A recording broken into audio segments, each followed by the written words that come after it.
धाम का विकास हम कराएंगे। तीसरी बार मुख्यमंत्री है वो, 3 बार सांसद और केंद्र में मंत्री रह गए।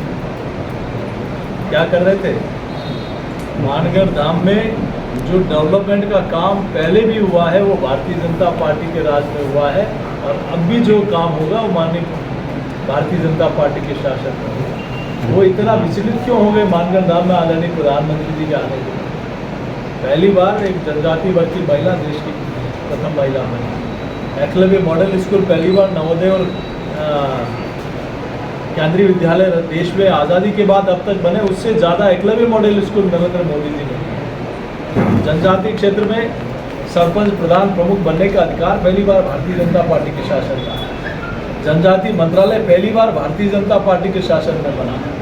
आपने क्या क्या है? प्रधानमंत्री सड़क बीजेपी के राज में बनती है, हर घर में शौचालय, आवास और गैस का कनेक्शन बीजेपी के राज में बनता है, गांव में बिजली का कनेक्शन पंडित दीनदयाल उपाध्याय ग्राम ज्योति योजना में बीजेपी के शासन में पहुंचता है। तो आपने 60 वर्ष में सिर्फ नारे दिए। मुख्यमंत्री रहते हुए रतलाम से बांसवाड़ा रेलवे लाइन का शिलान्यास कहा और कहा कि 50% पैसा राज्य सरकार देगी। आप एक एग्जाम्पल देखिए, वही मुख्यमंत्री पिछली बार थे, उन्होंने ही सोनिया जी से शिलान्यास कराया, उन्हीं का एग्रीमेंट है कि 50% पैसा राज्य सरकार देगी। ये 4.5 वर्ष निकल गए, वो कार्यकाल निकला, ये कार्यकाल निकला, क्या हुआ उसका? सिर्फ और सिर्फ चुनाव के अंतिम समय में घोषणाएं करना, वादा करना। आप ये देखिए, आप ही के मीडिया के माध्यम से मैं बता रहा हूँ, उन्होंने कहा फ्यूल चार्ज सरचार्ज हम लोग समाप्त कर देंगे, 3 गुना 5 गुना बिजली के बिल आ रहे हैं। कहाँ गया आपका वादा? मैं उनसे कहूँगा कि आपको सच में अगर राहत देनी है तो 4.5 वर्षों में जितना आपने बिजली का प्रॉमिस किया था 2018 में, 5 वर्ष से बिजली का 1 पैसा नहीं बढ़ाया। 5 वर्ष तक आपने 4.5 वर्ष में 18 बार बिजली का दाम बढ़ाया है, 18 बार। और अब आप कह रहे हो हम राहत देंगे, तो उसमें कहाँ दिए? वही फ्यूल चार्ज सरचार्ज छूट के 2 गुना 3 गुना 4 गुना बिजली का बिल आ रहा है। उन्होंने कहा कि हमने किसानों के लिए इतनी बिजली फ्री कर दी, बिजली का 10,000 तक का बिजली का बिल माफ था बीजेपी के राज में, इन्होंने आके वापस चालू कर दिया। 4 वर्ष तक लोगों की, किसान की जेब काटी, और उसके बाद क्या हम इतना बिजली का बिल माफ कर देंगे? जनता सब समझती है, उसको माफ नहीं करेगा। भाई साहब, गजेंद्र सिंह शेखावत जी का एक वीडियो वायरल हो रहा है भरतपुर का, और जो इलाके का वीडियो हो रहा है, वो कह रहे हैं कि ARCP के लिए 46,000 करोड़ दे दूंगा, आप तो राजेंद्र राठौड़ जी का राज लाओ। तो क्या अगला मुख्यमंत्री का चेहरा राजेंद्र राठौड़ होंगे? क्या सोचते हैं इस वीडियो को लेके? ये तो गजेंद्र सिंह जी बता सकते हैं। तो आप क्या सोचते हैं इसको लेके? मैं कुछ नहीं सोचता, गजेंद्र सिंह जी बता सकते हैं, मुझे ध्यान नहीं कौन सा वीडियो आया है। सर एक बार लगातार ये आप अध्यक्ष जी आप नहीं बता सकते, लेकिन लगातार गहलोत कह रहे हैं कि ARCP जो एक बड़ा मुद्दा है 13 जिलों का, तो क्या 13 जिलों को लेकर आप कुछ बोलेंगे? ARCP तो मुद्दा तो है, वीडियो में वो बोल रहे हैं कि 46,000 करोड़ दे दूंगे। देखिए, आप कर रहे हो 3 डिस्ट्रिक्ट की, आप होर्डिंग लगा रहे हो 25 लाख तक हम चिरंजीवी बीमा देंगे। आप तीसरी बार मुख्यमंत्री हो, अगर मोदी जी आयुष्मान भारत योजना नहीं लाते तो क्या आप चिरंजीवी योजना लाते क्या?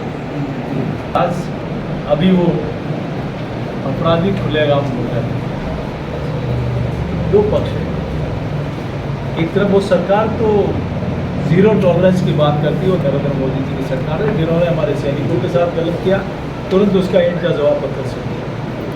सर्जिकल स्ट्राइक और एयर स्ट्राइक उसका एग्जाम्पल है। दूसरी तरफ जयपुर में एक आतंकवादी हमला होता है, खून की होली खेली जाती है, बीजेपी के राज में ठीक जांच होती है और उनको निचली अदालत उनको फांसी की सजा देती है। कांग्रेस की सरकार आती है, सरकार बचाने के लिए सुप्रीम कोर्ट के वकील मिल जाते हैं, आतंकवादियों को 21 सुप्रीम कोर्ट के वकील अपने बचाव के लिए आतंकवादी खड़ा कर सकते हैं। राजस्थान की सरकार एक भी सुप्रीम कोर्ट का वकील खड़ा नहीं करती है, और 48 दिन तक सरकार का जो डबल एजी होता है वो एफआईआर नहीं होता है, दृश्य से गायब हो जाता है, वो आतंकवादी बरी हो जाते हैं। ये पक्ष है। यहाँ का भी आप देखें कि उन अपराधियों को पकड़ने में जिन लोगों ने, राजसमंद जिले के 2 युवाओं ने मदद करी, मैं लगातार उन विषयों को उठाता रहा, वो सरकार के मंत्री और अधिकारियों के पास जाते हैं, तो वो जवाब देते हैं, उनको भी थ्रेट मिल रही है कि आपको छोड़ेंगे नहीं, तो वो एडमिनिस्ट्रेशन के पास जाते हैं, तो उनको कहा जाता है कि आपको किसने कहा पकड़ने के लिए? आप उनको सुरक्षा देने की बजाय आप कह रहे हो कि आपको किसने कहा, आप अपराधियों को सुरक्षा दे रहे हो लेकिन अपराधी को पकड़ने वाले को कोई शास्त्रीय आप सिक्योरिटी नहीं दे रहे। ये कौन सा दोहरा चरित्र है आपका? आज वो गलियां सुनी है आप ही लोगों के माध्यम से, पूरा देश पूरा क्षेत्र सब लोग देख रहे हैं कि वहाँ जहाँ जो पूरा आबाद गली थी जहाँ लोग अपना व्यवसाय करते थे, ग्राहक वहाँ पहुँचते थे, आज उस गली पूरी वीरान हो। कौन जिम्मेदार है इसका?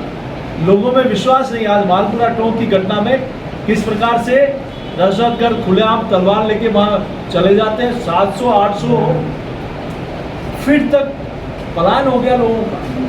जयपुर में लोगों का पलायन हो गया क्योंकि आपके प्रति विश्वास नहीं है। आप लोगों को उनको सुरक्षा नहीं दे पा रहे हैं। आज चाहे जोधपुर की घटना हो, चाहे करौली की घटना हो, पत्थर फेंकने वाले, तलवार चलाने वाले आज भी खुलेआम घूमते हैं। तो कैसे जनता को विश्वास होगा? और प्रभु श्री राम का नारा लगाने वाले और भगवा पताका लगाने वालों पर आप एफआईआर रोज करते हैं। ये कौन सा दोहरा चरित्र है? नरेंद्र मोदी जी की एक सशक्त सरकार ने असंभव काम भी संभव हुए हैं। धारा 370 मैंने भी कभी सपने में नहीं सोचा था कि हम अपनी आंखों से देख पाएंगे। 3 तलाक का विषय हो, चाहे अन्य विषय हो, चाहे प्रभु श्री राम का मंदिर न्यायालय के द्वारा निर्णय होने के बाद वो भी हम सब लोग देख रहे हैं 2024 में मंदिर बनेगा। ये भी भारतीय जनता पार्टी का हमेशा से एक प्राथमिकता वाला एजेंडा रहा है। तो आने वाले समय में हर विषय पर हम सब लोगों के ध्यान में आ गया ये काम। परिवार में कुनबे के लोग जान रहे हैं कि हमने जो भ्रष्टाचार का तांडव मचाया है, 4.5 वर्ष में राजस्थान का विकास अवरुद्ध हुआ है। सरकार बदलना तय है, उनके विधायक मंत्री खुलेआम कह रहे हैं। डर इस बात का है कि इन्होंने सरकार में आने के बाद भारतीय जनता पार्टी के शासन में 10,000 तक का बिजली का बिल माफ था, किसने चालू किया? स्टेट टोल बीजेपी के राशन में माफ था, किसने चालू किया? भामाशाह योजना बीजेपी के राज्य में चालू थी, इसमें लोगों को लाभ मिल रहा था, किसने बंद की? आपको भामाशाह से इतनी नफरत है क्या? आपको अन्नपूर्णा देवी से इतनी नफरत है क्या? ये किससे की? आज मैं आपसे प्रश्न पूछता हूँ, किसी को एंजियोप्लास्टी करानी है, वो तो इंटाटल है चिरंजीवी में, और एंजियोग्राफी कराने का उसमें कोई प्रावधान नहीं है। एंजियोग्राफी कराएगा तब तो एंजियोप्लास्टी करने जाएगा। और यहाँ के कितने हॉस्पिटल और राजस्थान के कितने अस्पताल चिरंजीवी योजना में इलाज के लिए आजकल बाहर से ही हाथ जोड़ देते हैं। आजकल नई कंपनी आप लाए हो, वो आपको सिखा रही है कि कब क्या बोलना है। राजनीति करना छोड़ देंगे। 60 साल में आपने जितने बैंक में खाते खुलाए, आपने जितने आवास बनाए, जितने गैस के कनेक्शन दिए, जितने शौचालय बनाए, उससे ज़्यादा नरेंद्र मोदी जी की सरकार ने पिछले 9 साल में दिया। 2013-14 में 650 करोड़ बजट राजस्थान को रेलवे ने दिया, अभी 9,522-23 में दिया कि पिताजी मुझे माफ़ करना, मैं अब जिंदा नहीं रह सकता। कितनी बार पेपर लीक हुए। और यहाँ क्या पुलिस अगर सुरक्षा दे देती तो शायद वो कन्हैयालाल आज हमारे बीच में हो। इनका एजेंडे में, मैनिफेस्टो में था कि हम बिजली का 5 वर्ष तक 1 पैसा भी नहीं बढ़ाएंगे। राहत तब होगी जब आपने 4.5 वर्ष में डीजल पेट्रोल का अन्य राज्यों की तुलना में जो पैसा ज़्यादा उपभोक्ता से वसूला है, किसान से, उपभोक्ता से, गरीब से, जो हर व्यक्ति आज डीजल पेट्रोल भराता अपने व्हीकल में, वो ज़्यादा लिया है, वो वापस आप उसके खाते में डालेंगे क्या? डालेंगे क्या?